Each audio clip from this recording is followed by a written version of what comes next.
Gente, Estatuto do Desarmamento, tema, né, Isaac, muito complicado, que a gente fez questão de selecionar ali a dedo para a gente estar discutindo nessa semana com vocês. E aí, os nossos mecanismos hoje aqui, né, das nossas leituras, nossas dicas para você, é estar tentando despertar em você, talvez, aquela pessoa que nem achava que era a favor, nem achava que era contra, como é que eu dialogo com esse tema, como é que eu argumento, o que é que eu trago.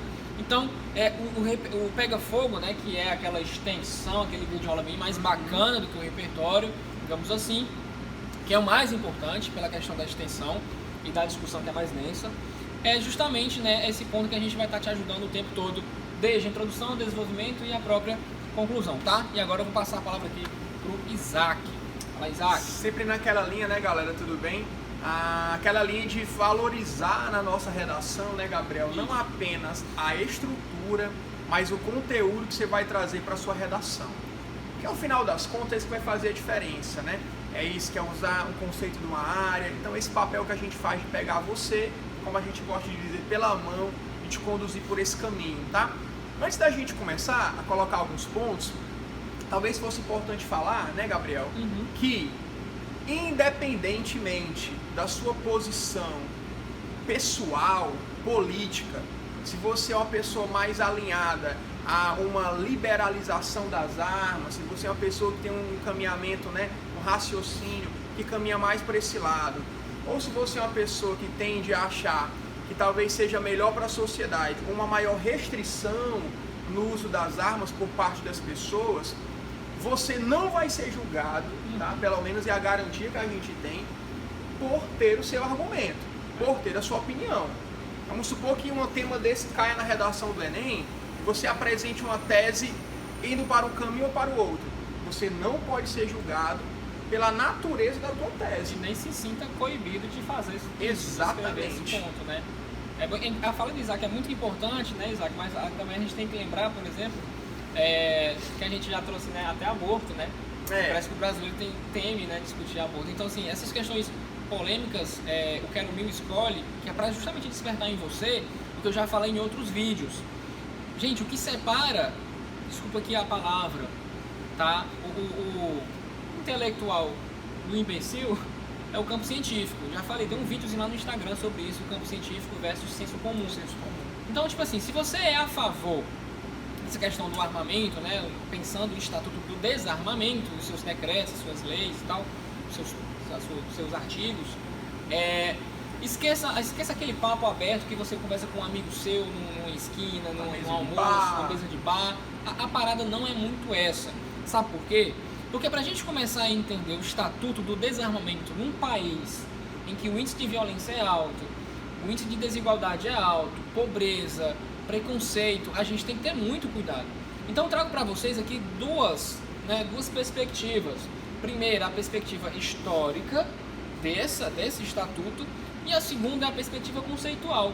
Então a gente vai tentar entender a partir de uma análise, posso dizer que seja uma análise histórica e sociológica, como é que esse estatuto se aplica ao conceito da sociedade civil.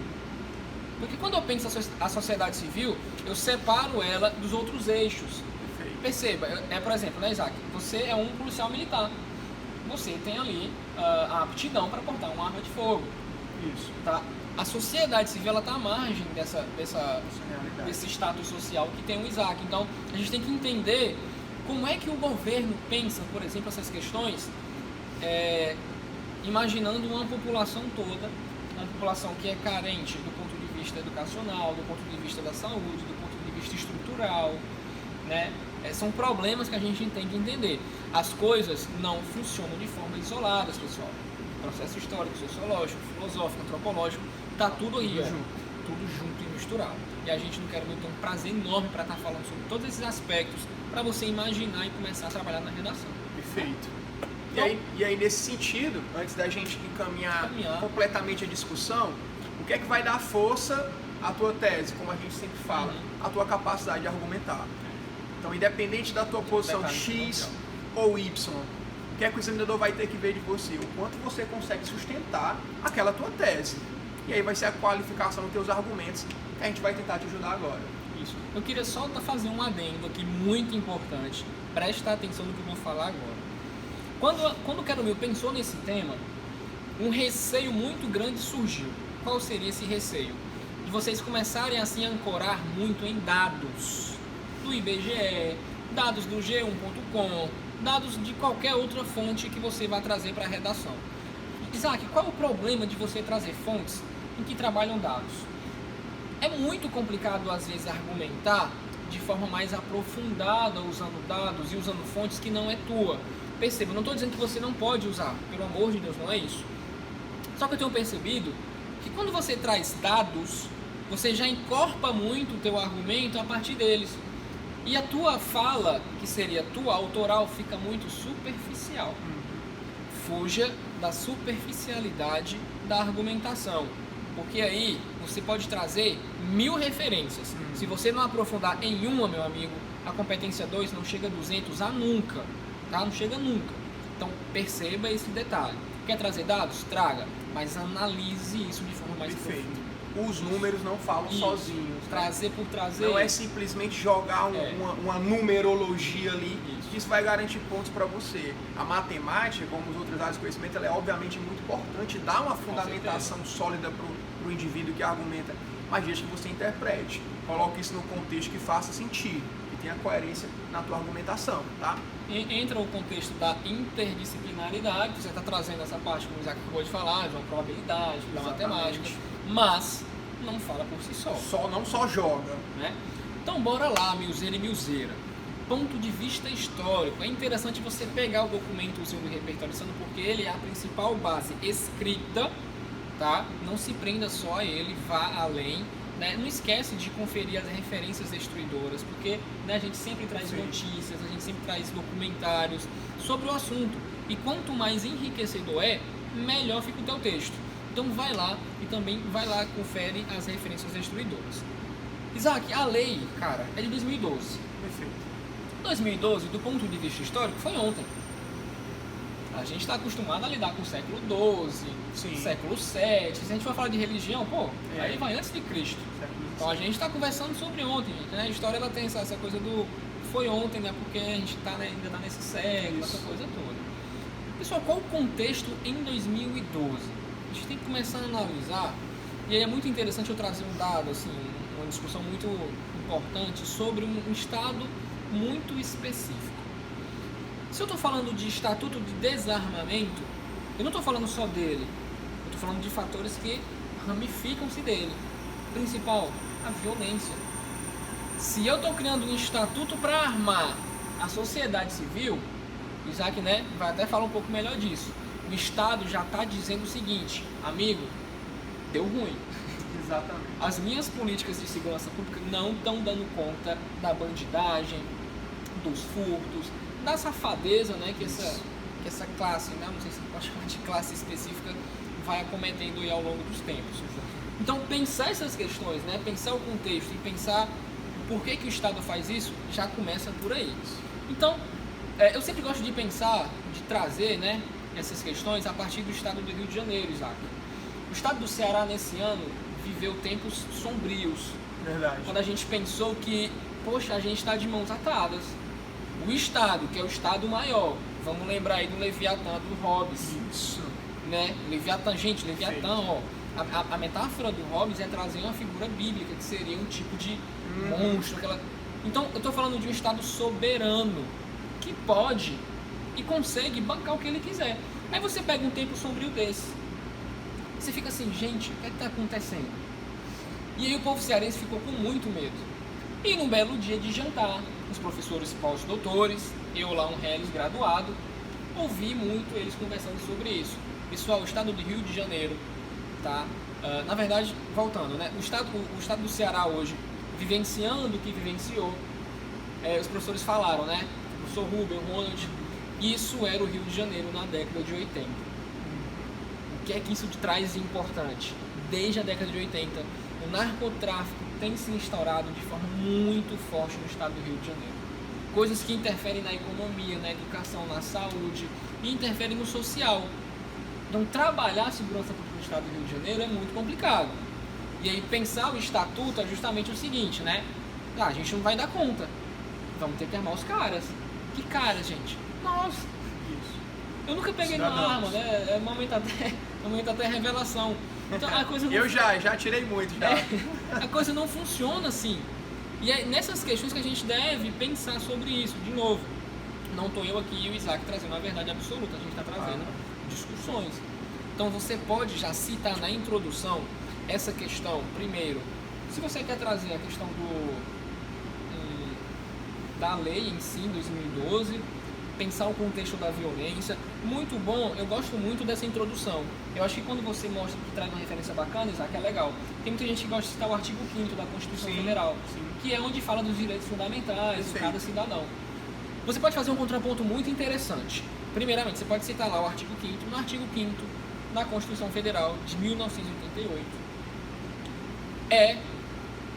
Devidamente assegurados os direitos à saúde, à segurança, especialmente a segurança. Aí você já grifa aí segurança. Aí o que você faz? Já pode fazer uma crítica. Como? Sem desrespeitar os direitos humanos. Olha o pulo do gato. Na realidade, percebemos uma deficiência estatal a partir do momento em que esse é pensado o Estatuto do Desarmamento. Quero que você entenda o meu raciocínio. Porque você está dizendo que a Constituição ela assegura, estou falando da Carta Magna, sabe? Sim. Da maior lei aqui, exatamente, que rege tudo. Só que se a Constituição, na teoria e na prática, não consegue, eu preciso de um estatuto, que é uma lei secundária, para armar a sociedade civil, o Estado falhou. E agora você pode falar um pouco da deficiência estatal para a galera arrochar aí nessa discussão. Eu acho que um caminho, né, Gabriel, que você tão bem está dizendo, para a gente sair desse ninho de pobre, que é um assunto perigoso, ele é um assunto espinhoso, né? Dependendo da posição, você pode talvez não ter a base necessária e acabar escorregando e se dando mal. Talvez um caminho seja culpar, digamos assim, o Estado. Quem tem as costas largas, né? Quem tem as costas largas. A gente sempre fala, né? A gente sempre fala na proposta de intervenção que se um problema está instaurado, o poder público falhou e a sociedade falhou em alguma medida. No caso da sociedade, do poder público, né? Se a gente for olhar um pouquinho atrás, na perspectiva histórica e sociológica, e até, por que não, da ciência política, você estuda lá o Thomas Hobbes. O que é que o Thomas Hobbes está articulando no livro Leviatã? Você pode citar lá no seu desenvolvimento. Ele está dizendo o seguinte, olha, nós, seres humanos, livres individualmente, nós abrimos mão da nossa liberdade de realizar o nosso direito de vingança, Gabriel, tá? Porque antigamente era isso que acontecia. Você realizava o seu direito de vingança, você tinha o direito de tirar a vida de outrem, desde que ele invadisse a tua propriedade, por exemplo, desde que ele tramasse alguma coisa contra a tua própria vida, contra alguém próximo de você. Então, o Hobbes diz assim, olha, seria interessante abrir mão desse direito e entregar a um ente poderoso. Esse ente é o Estado, chamado o Leviatã, porque esse ente forte garantiria a segurança para todos, de modo que ninguém mais faria justiça com as próprias mãos. Só te interromper, porque quando tu falou o conceito de propriedade privada, eu lembrei do Rousseau. Sim. Né? Que aí o Rousseau tem uma teoria muito bacana, que é essa coisa do seguinte, ele diz que a desigualdade social começa quando as pessoas começam a entender aquilo enquanto seu. Isso. Então, eu tenho terra, o Isaac não tem. Então a gente está vivendo uma relação de desigualdade. Isso. Só que saindo dessa análise do Rousseau, a gente pode pensar a questão da propriedade privada a partir do que é meu, o cara não pode tomar. Exatamente. Então se ele não pode tomar, eu tenho que me defender. Aí eu vou deixar só o Isaac complementar para a gente pensar essa questão da propriedade privada, enquanto algo que é teu você tem que... E aí o estatuto entra nessa lógica, né? Eu te municio de uma ferramenta que pode te defender e pode proteger a tua propriedade privada, que é o que acontece muito, gente, no estado do Pará, que existe ainda muita discussão sobre reforma agrária, onde existem lutas enfim, dos indígenas com donos lá de fazendas, que é essa coisa, passo na minha terra, meto bala. É uma discussão atualizíssima, presente. A gente não está falando de algo que acontece, né? Cotidiano agora da gente, né? Só para usar aqui. Então a gente tem essa realidade, olha como o assunto vai esquentando, né, Gabriel? Que olha só, esse Leviatã ele vai ter o poder de garantir segurança para nós. E aí começa-se a pensar em um conceito dito pelo Hobbes. E mais tarde, Gabriel, no século XIX, vai ter um carinha chamado Max Weber, que vai sistematizar melhor isso e vai falar do chamado monopólio do uso legítimo da força por parte do Estado. O que é isso? Só o Estado pode agredir alguém. Claro, dado em certas condições, nas suas devidas proporções, né, desde que tenha uma situação ali que não haja outra maneira, mas só o Estado pode fazer isso. Então o indivíduo ele abre mão da sua liberdade, do seu direito de defesa, da preservação da própria vida, com a crença. Qual é a crença? Que o Estado vai me proteger. E aí quando é que essas questões sobre desarmamento ou armamento voltam à tona? Quando o Estado declara uma espécie de falência em prover essa segurança, né? Porque é que muitas pessoas alegam o aumento da facilidade para ter acesso à liberação de armas, porque ela quer se defender e o Estado não garante isso para ela. Ela alega uma negligência estatal, tá? Quando a pessoa também vai dizer que não, a gente tem que restringir cada vez mais armas, ancoradas em alguns argumentos, ela também vai estar de uma forma ou de outra dialogando com essa capacidade ou incapacidade do poder público garantir essa segurança. Eu acho que isso é um caminho legal para a gente discutir na redação. Falando aí, a gente já trouxe Rousseau, Weber, Hobbes, eu lembrei aqui de Maquiavel, que a gente pode deixar de falar de Maquiavel. Mas eu não vou falar aqui do Maquiavel de forma muito aprofundada, mas é aquela coisa dos fins. De alguma forma, foi atribuída a ele isso, né? Os fins justificam os meios, né? De que o príncipe ele deve escolher ser temido ao ser amado. E aí, gente, qual é a maleabilidade dessa discussão?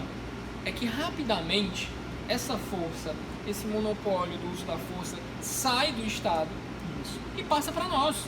Nós também agora temos o direito a gente também. É parecido com a discussão do Estado do Rio de Janeiro, que a gente não gosta muito assim, de trazer essas discussões sobre facções.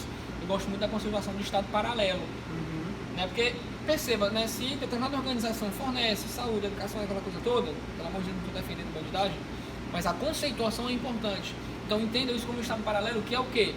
E aí o Estado fale de novo, permite o embate direto, permite que a sociedade, de certa forma,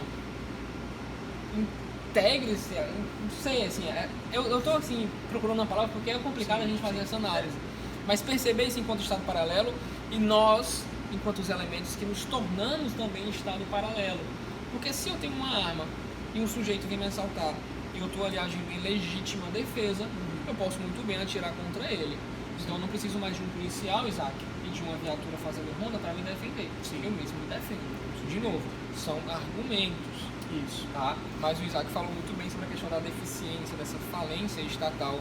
Gente, e quando em 2012, tá, a nossa análise, né, nesse sentido, em 2012, quando se lança essa lei, a gente está pensando sim não dá. A gente tem que pensar em alternativas. Quais? Encher as ruas de polícia? Não. Vamos fazer um estatuto, onde a gente coloca condições específicas para pessoas específicas, em contextos específicos, onde elas podem ali estar adquirindo o uso do arma de fogo para estar ali se defendendo. Propriedade privada, olha o Rousseau aí, a sua casa, o seu terreno, os seus bens materiais, o seu carro, né? Então, questão da vida, da própria também, vida, né? eu falei de muita coisa, esqueci da vida da sua pessoa e das pessoas que você ama, né? Você ama, perfeito. Vou botar mais uma aqui, velho. Eu tenho medo da gente estar fazendo uma... Mas entenda isso, qualquer coisa, uma dúvida, volta o vídeo para ver os autores. Mas um cara talvez que possa ser importante a gente citar, é importante a gente abrir um leque para você citar quem puder ficar mais confortável, né, Gabriel? Vocês estão falando muita gente, você vai ter que citar todo mundo. Não. Nosso trabalho aqui é oferecer um leque para que você tenha opções. A melhor coisa é você ter opção.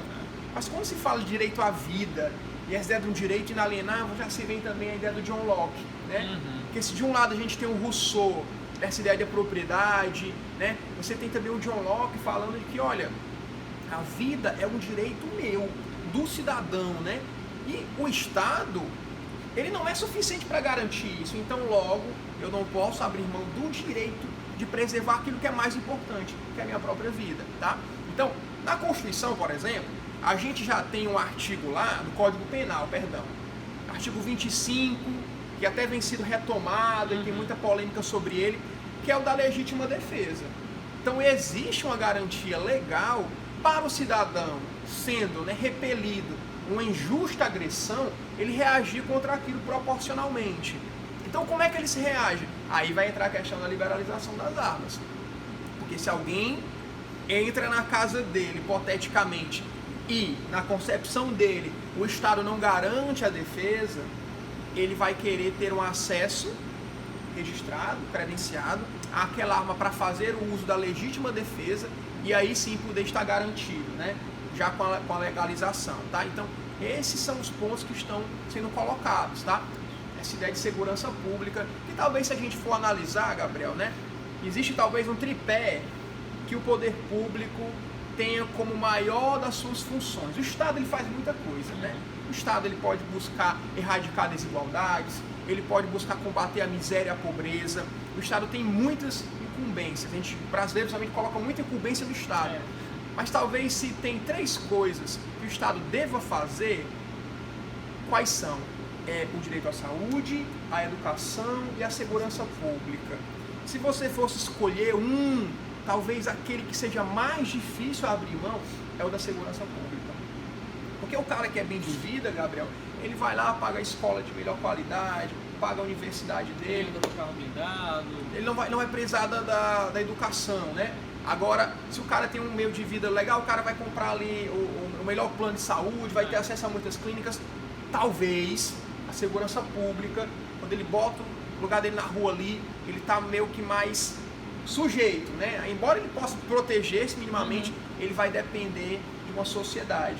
E aí ele começa a ver que aquela sociedade, que ele não está muito preocupado em resolver alguns problemas que são estruturais, acaba voltando muitas vezes para ele, tá?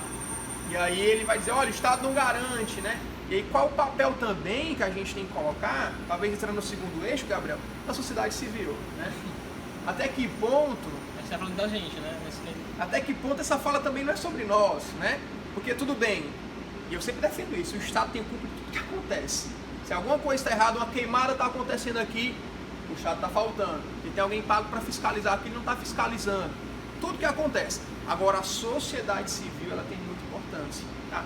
Para a gente não cair naquele erro de achar que o Estado, ou ele é a salvação de tudo, ou é o culpado de tudo. E aí, onde é que está o papel do cidadão, né? Onde é que está a minha ação, né? Para quem mesmo eu quero uma arma, né? Será para quem eu quero, tá? Então, é pensar essas coisas, tá? Isaac, fazendo um paralelo, né, do Brasil, vamos dar uma viajada? Bora. Vamos lá nos Estados Unidos, estado do Colorado, 1999, 2 adolescentes entram numa escola e metralham, tá? Muita gente, e aquilo ali abala a população norte-americana. Foi a primeira vez? Não, mas foi uma das. E por ser uma das primeiras, foi muito impactante. E a sociedade civil, como também a classe intelectual norte-americana, passou a tentar entender esse processo. Exatamente. E tentar entender o porquê que isso aconteceu. Por que 2 jovens chegam com uma AK-47, uma arma extremamente militar, chega numa escola e brinca, né, de Counter-Strike ali? Então, é muito complicado. Por que eu estou falando disso? Gente, em 99, em Columbine, e aí eu vou trazer uma referência para você agora. Olha no YouTube depois, ou então dá uma pesquisada em alguma resenha sobre tiros em Columbine. É um documentário, filme muito bom, que tenta entender o porquê que, mesmo estando armados, a sociedade norte-americana é tão violenta e também ainda existe tantos crimes que envolvem arma de fogo. Então, olha lá esse documentário. Mas falando dele, eu queria só destacar, Isaac, um ponto muito importante. Na cena, em uma das cenas de tiros em Columbine, o Alan Grant, acho que o nome do cara é esse, eu sempre lembro do Alan Moore, sabe? Ele vai num banco, abriu uma conta corrente. Você vai num banco abrir uma conta corrente, você não ganha nada. O banco vai te bajular, vai dizer que tem um monte de vantagem, mas no final tu... Só que nos Estados Unidos, meu amigo, se você for num banco abrir uma conta corrente no determinado banco, você ganha munição de uma arma que você quiser. É rifle, a gente tem. É escopeta, a gente também tem. É fuzil. Gente, por que eu tô falando disso? Eu tô falando de uma abertura de conta, cara. Há uma naturalidade, isso, né? Perfeito, a palavra é essa. É a naturalidade do processo. Eu ficaria espantado. A gente tá lá no Texas, né, Isso. Gabriel? Hipoteticamente, a gente vai passando pela rua, vou comprar uns quadrinhos novos ali do Homem-Aranha. Opa, vou dar uma passadinha aqui na mesma rua que tem um rifle tal que saiu aí. Normal. Aí depois a gente passa ali no McDonald's, volta com o rifle no carro. A naturalidade. E aí vem aquela pergunta, mais armas, menos crimes? Interrogação. Reflita sobre, pesquise sobre, na verdade. Os dados comprovam que não. Que não. Porque se fosse a solução, minha amiga e meu amigo, todo mundo tava aí com a sua pistola no bolso, e não é. Lembre, Isaac até alertou aqui, vamos também tentar ter cuidado pra gente mostrar que a gente tá do lado disso, né? A gente também não tá defendendo nenhum ponto, a gente tá mostrando uma questão complexa, né? Só que agora a gente tá mostrando um contraponto. Claro. Que é o quê? Não é a solução. Aí vem a pergunta difícil. Vai caber a você responder? Não. Mas peraí, vocês disserem que o Estado falhou, mas também não é a solução. A gente faz o quê? Aí é que tá o bicho. O bicho pega aí. A gente não vai poder te dar a resposta, porque isso requer anos de pesquisa. Isso aí, né, Isaac? É um projeto de pós-doutorado. É um assunto que não há consenso, né? Mas há transformações sociais e há sociedades específicas em determinados contextos. Por exemplo, um comportamento social na Ásia é diferente do comportamento social na Europa. Isso. Então, um estatuto desse pode funcionar na Ásia, pode não funcionar na Europa, como não pode funcionar na América do Sul, na América do Norte. Exatamente. Então, as realidades são diferentes. Entender esse processo é interessante. Citizen Columbine é maravilhoso. Você pode trazer na introdução já, né? Isso, um pouco da série, Citizen Columbine. Já dá aquele impacto, né? Contextualiza o tema. Fatídico, né? Tiroteio. E já faz uma ponte para problematização. A introdução problematizada, meu amigo, é tudo de melhor coisa. Tudo de bom. E aí, eu vou aqui só para a gente já ir fechando também, o Isaac discorrer um pouco, para a gente pensar de forma conjunta, como é que você poderia articular a intervenção. É isso.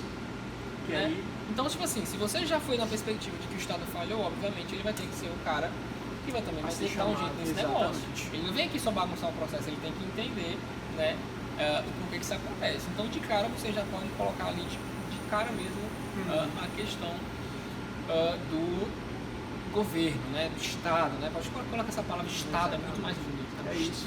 Estado. Com E maiúsculo lá. Tá? Pensar em parceiros, Isaac, quais seriam aí, né? A gente pensar essa articulação também. Em relação à segurança pública, nas secretarias, trabalhar de forma mais conjunta com o Estado, haver uma fiscalização mais reforçada dentro dos presídios. Alguns nomes aí na minha cabeça também, como o próprio Ministério da Justiça, isso, né? Como o braço do governo federal. A Polícia Federal. Que hoje são dois em um, né? Exatamente. Sérgio Moro e a Ministra da Segurança e da Segurança Pública. Então é uma coisa que está entrelaçada. Isso. Uma coisa que eu acho muito importante, falar do poder público. Aí a falar da sociedade civil também. Também tem algumas coisas que a gente tem que pensar sobre isso, né? E talvez seja muito espinhoso também. Poder público. A grande parte das pessoas, Gabriel, que querem mexer nessa coisa do armamento e justificadamente querem mais segurança pública, como cada um de nós quer sair na rua, poder voltar para casa tranquilamente. Celular na mão, como fazem lá na Times Square, em Nova York. Exatamente, né? Que a gente vê aqui. Os dados mostram que tipo, a cada 5 metros tem um policial e as pessoas andam. O índice de assalto é quase 0%. Quase zero. É uma Times Square em todo mundo aí. É o que a gente quer, né? Ter liberdade, é o desejo. Ter garantido aquela liberdade. Então, olha só, uma das grandes coisas que começam de problema, será que, ao invés de armar o cidadão, o correto não seria, antes disso, tentar resolver a questão do armamento daqueles que, entre aspas, não estão exercendo o seu papel pleno de cidadão? Aqueles que estão vivendo nesse mundo paralelo, nesse estado paralelo. Que é o que revolta a sociedade civil, né? É isso que revolta. Pô, o cara tem, eu não tenho. Eu não tenho. Pode? Que negócio é esse? Aí vira eu banalização. Eu não posso. Isso. Vira banalização. Vira bagunça. Todo mundo quer ter. Eu não, tudo bem, eu não vou ter aqui, vou abrir mão do meu direito. Mas os caras lá, eles estão com seus rifles, com seus fuzis aí. Então o cara entra na minha casa, eu não tenho o que fazer, tá? Então, Polícia Federal talvez pode entrar em parceria com o Ministério da Justiça e Segurança Pública. Por quê, Gabriel? Porque a Polícia Federal e o Exército, eles têm a incumbência, né, de proteger as fronteiras, o Exército principalmente, e a Polícia Federal de cuidar a prevenção e ao combate da entrada de armas que chegam no Brasil, né? Armas e drogas. E agora eu vou parafrasear um político, não vou citar o nome, certo, mas ele disse que ele falou na época das eleições assim, gente, um fuzil não é um pendrive. É isso. Essa frase é muito boa, mas é muito importante. Isso. Como é que você não consegue perceber que o cara tá entrando com um fuzil ali? Gente, o fuzil é mais ou menos desse tamanho, assim, né? É maior, eu acho. É gigante. O pendrive é esse aqui, então um fuzil não é um pendrive. Olha a falha de segurança, né, do Brasil. Então, onde é que chega? De onde vinham aqueles fuzis? Chegou da fronteira. E a gente está fazendo o quê? Porta de entrada de tudo, né? De droga, você falou de arma, prostituição. Muita coisa, né? E aí pensar nessa questão que o Isaac está falando, de antes de armar todo mundo, pensar quem está com essa arma de forma ilegal, foi o que eu falei no início, a questão dos presídios, né? Eu até achei que seria meio desconexo, mas não é. Porque dentro do presídio, às vezes, essas pessoas, né, de forma ilegal, têm também o armamento e eles conseguem exercer dentro dos presídios o uso da força. Exatamente. Porque isso também é problemático. Isso, né? É problemático. Porque é difícil, Gabriel, você não pensar numa política de segurança pública que busque evitar com que as armas cheguem nessas pessoas que estão mal intencionadas, em dizer assim, eu não resolvo e vou resolver liberando para o cidadão que não é treinado, não tem expertise, resolver com suas próprias mãos, com seus próprios meios, numa espécie de faroeste do século XXI. Não existe um justiceiro, né? Da Marvel aí. Por mais que você, Gabriel, compre uma arma, legalize, faça os testes psicológicos, técnicos, dificilmente você vai ter uma disputa nas mesmas condições, se a gente fosse pensar no faroeste, de um cara que vem treinado no crime, tá, para ganhar ou perder, e você simplesmente entrar ali numa luta, né, que não vai levar a lugar nenhum.